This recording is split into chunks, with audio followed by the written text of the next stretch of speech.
Welcome to Duo Reads, where we decode deep ideas and break down big books one page at a time. Today, we're embarking on an exploration of a book that has truly shaped the personal development landscape. Tony Robbins' Unlimited Power, The New Science of Personal Achievement.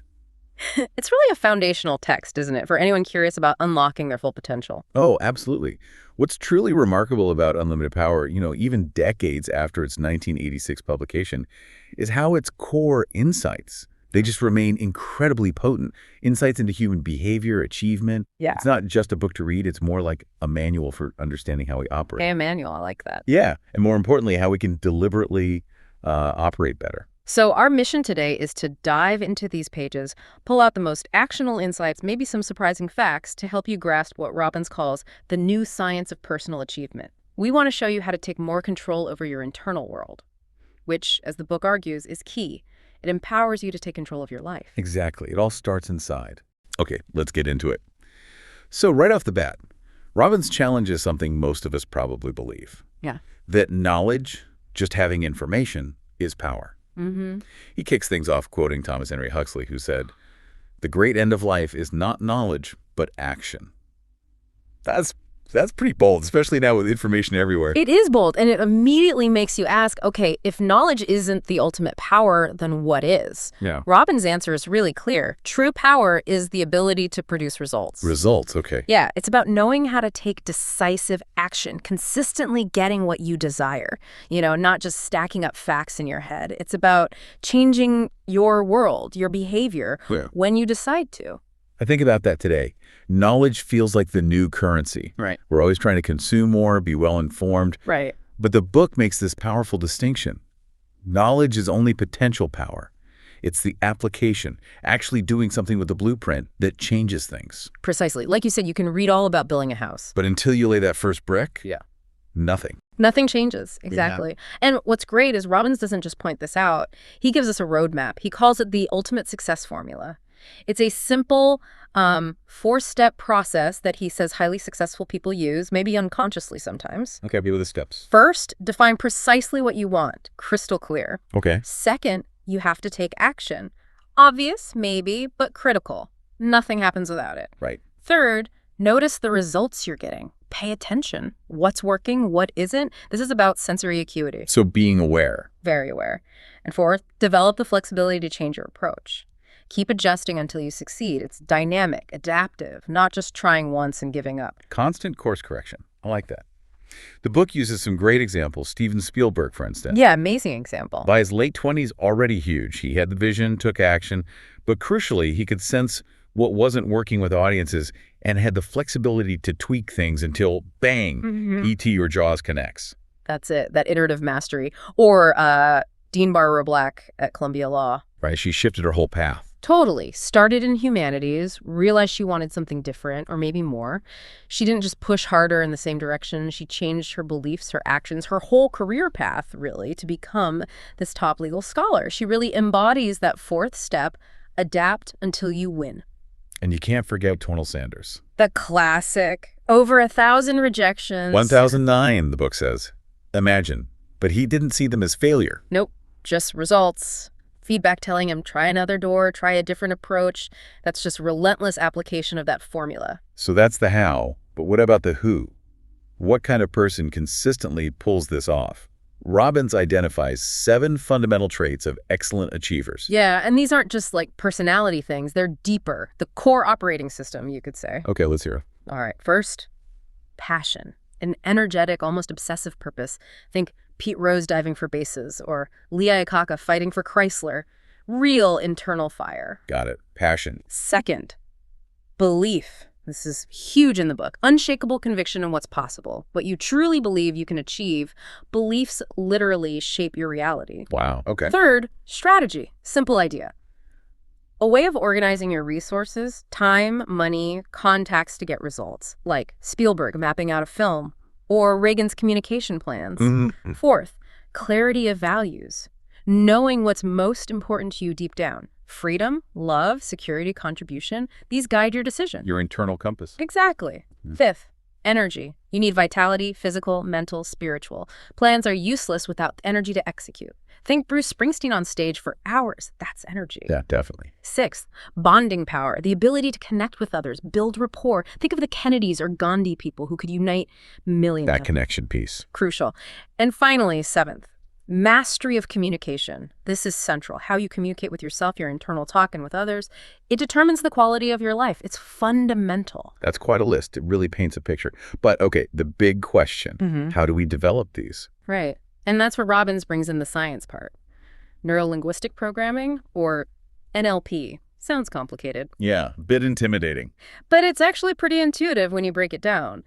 NLP is basically the study of how we structure our experiences inside our heads. Okay. And how that internal structure affects how we communicate and behave. It's like understanding the brain's software so we can consciously upgrade it, get better results by running our own nervous system the way we want. Running our own nervous system. I like that. So many people feel like victims of their emotions, like moods just happen. Exactly. But Robbins talks about state, suggesting we have more control. What exactly is state in this context, and how can we possibly choose it? Yes, state is a cornerstone concept. Your state is the sum total of everything happening neurologically at any moment. Your emotions, your mood, your focus, your entire being, really. It determines how you perceive everything. And here's the kicker. Robbins says you don't just fall into a state, you create it, which gives you immediate leverage. How do you create it? 2 main components. First, your internal representations. That's what you picture in your mind, the sounds you hear internally, the things you say to yourself. Your internal movie and soundtrack. Pretty much. And second, your physiology, your posture, how you're breathing, muscle tension, facial expressions, biochemistry. Your body. Exactly. And here's the powerful part. Change one of those, change your posture, or change the picture in your head, and you automatically change the other, and boom, you change your state. Oh, okay, so they're linked. Intricately linked. Robbins apparently used this himself to overcome a major fear of public speaking, changed his physiology, changed his internal focus, and shifted from panic to confidence. That's empowering. It reminds me of that story, the Carl Walenda effect, the tightrope walker. Oh, yeah. Tragic, but illustrates the point perfectly. He was flawless for years. Then the one time he focused intensely on not falling, he fell. Exactly. Your focus directs your state, and your state influences your actions and results. Focusing on the fear created the very state, the very physiology that made falling more likely. Wow. So where you put your attention matters immensely. Immensely. And this connects to the whole fire walk thing Robbins is famous for. Right. Walking on hot coals. It's not magic. It's presented as a demonstration. If you can manage your state, your physiology, your focus intensely enough, you can do something that seems impossible. It's about mastering fear by proving to yourself you can control your internal world. So it's a metaphor for overcoming limitations by managing your state. Precisely. Fear is maybe the biggest limiter, and this book is packed with tools to manage or even eliminate it by consciously choosing your state. Okay, let's shift gears slightly to another huge piece. Beliefs. Robbins hammers this home. Man is what he believes. Our beliefs literally create our reality, our potential. Absolutely. Beliefs are like the command center. They're your internal compass. But more than that, they're these unconscious filters directing everything. Filters. Explain that a bit more. Well, they dictate how you interpret events, what you pay attention to, what you think is possible for you. Empowering beliefs open doors in your mind. Limiting beliefs slam them shut before you even try. There's a cycle. Right. Yes, a really important one. Your beliefs influence your sense of potential. Your potential influences the action you take or don't take. Your actions produce results, and those results then feed back and reinforce your original beliefs. Self-fulfilling loop. Exactly, positive or negative. The key is learning how to consciously interrupt that loop if it's negative and intentionally build loops that serve you. It's about shaping that brain-to-belief connection. So how do we cultivate beliefs that help us? And what about those sneaky truths we tell ourselves that are actually holding us back? That's where Robbins introduces what he calls the 7 lies of success, which sounds bad, but they're actually powerful, empowering beliefs framed as lies to challenge conventional, often limiting thinking. Okay, let's break them down. What's lie #1? Lie #1. Everything happens for a reason and a purpose, and it serves us. This isn't about being passive. It's about actively looking for the lesson, the benefit, the opportunity in everything, especially adversity. Finding the silver lining, basically. But actively, like Marilyn Hamilton, who had that hang gliding accident, became paralyzed, but then founded a major company making specialized wheelchairs. She found immense purpose through the challenge. Incredible. Okay, lie #2. Lie #2. There's no such thing as failure. There are only results. This totally reframes setbacks. They're not endpoints. They're feedback. Data. Like Edison with the light bulb. Exactly. 9,999 results showing him how not to do it before finding the way that worked. Or Lincoln's many political losses before the presidency. They learned and adjusted. Got it. Lie #3. Lie #3. Whatever happens, take responsibility. This is pure empowerment. Even if external factors are involved, acting as if you are responsible for the outcome gives you control over your response. Think JFK taking the hit for the Bay of Pigs. It builds power. Owning it. Okay, #4. Lie #4. It's not necessary to understand everything to be able to use everything. This is liberating. Don't get bogged down in analysis paralysis. Focus on using what works, modeling success, rather than needing PhD-level understanding first. Think Steve Jobs or Bill Gates, they focused on application and results. Practicality over theory. Makes sense. #5. Lie #5. People are your greatest resource. Success is rarely a solo act. Surround yourself with great people, collaborate, build strong teams. Hewlett-Packard's culture, Japanese teamwork based on this. All right, the power of connection again. Hashtags. Lie #6. Work is play. Find joy in what you do. Either do what you love or find ways to love what you do. Make it engaging, fun. Picasso said, "When I work, I relax." It's about finding that flow, that enjoyment. A different perspective on work. Okay, last one. #7. Lie #7. There's no abiding success without commitment. Simple but profound. Lasting achievement requires unwavering dedication. Think of elite athletes like Larry Bird or artists like Anna Pavlova, the ballerina, total commitment to their craft. That's a powerful set of beliefs to adopt. It really shifts the focus to empowerment and action. Totally transformative if you internalize them. So the book covers these big ideas, state beliefs, but then it gets really practical, right? Right. Techniques for actually running your own brain, as you put it. Let's talk about submodalities. What are they? Okay, yeah, this is where it gets really granular but fascinating. Submodalities are the specific qualities, the fine-tuning dials of our internal representations or thoughts and memories. The details of our internal pictures and sound. Exactly. For a mental picture, submodalities include things like, is it bright or dim? Color or black and white? Big or small? Near or far? Moving or still? Okay. For internal sounds, is it loud or soft? A high or low tone? Fast or slow tempo? Where is the sound coming from? And for feelings, kinesthetic, is it warm or cold? Rough or smooth? Intense pressure or light? Vibration? Location in the body? So all these little details, why do they matter? Because changing these submodalities can instantly change the impact or meaning of that thought or memory. Make a scary memory small, dim, and far away, and its emotional charge often plummets.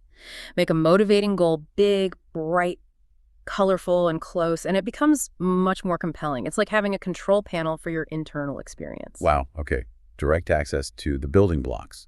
And the book gives specific techniques using this, like the swish pattern. Yes. The switch pattern is a classic NLP technique, a really practical application of submodalities to quickly change unwanted habits or responses. How does it work? Say someone bites their nails and wants to stop. Okay, simplified version. First, identify the behavior nail biting. Second, make a clear mental picture of yourself doing it. Really see the hand moving to the mouth, the bite. Maybe notice the feeling associated with it. That's the problem state picture. Got it. The unwanted image. Third, create a compelling picture of your desired self. How would you look and feel without this habit? Maybe confident hands, feeling poised and in control. Make this image really attractive, bright, powerful. The desired state picture. Right. Now, the swish. Take the problem picture, nail biting, and see it clearly. Then put a small dark dot in the corner of that picture. That dot contains the desired image, confident hands. Okay. Then rapidly, like in a split second, make a swoosh sound in your head. Have that dot explode, becoming huge, bright, and completely covering the old problem picture. The desired image instantly replaces the unwanted one. Whoosh! Exactly. And you repeat that fast swish 5-10 times, quickly. Zap the old, bring in the new. And the idea behind doing it so fast. It aims to short-circuit the old neural pathway. You're conditioning your brain to automatically link the cue for the old behavior, for example, raising hand to mouth, to the new desired state, confidence control, making the old behavior less likely and the new feeling more accessible. It breaks the pattern. That's a very direct way to reprogram yourself. It's designed to be fast and effective. It leverages how the brain learns through association and repetition. So, stepping back from the techniques, the big message from Unlimited Power, it feels like it's fundamentally about reclaiming agency, doesn't it? Absolutely. The core message is that your potential isn't really limited by your circumstances nearly as much as it's limited by your internal states and your beliefs. Mastery starts within. Mastering your own mind, your own physiology. That's the heart of it. And connecting it all, the book isn't just information, it's a call to action. It's about taking radical responsibility for your internal world, because that's where your true power to change your life actually resides. Consciously choosing your focus, your beliefs, your state, and then your actions. So a final thought for everyone listening. If your reality is largely created by your beliefs and how you represent things internally, what one small shift could you make inside this week? What tweak to a belief or a picture in your head could start a ripple effect in your external world? What does this all mean for you? Thank you for joining us for this exploration of Unlimited Power. We really hope you found some valuable insights to apply in your own life.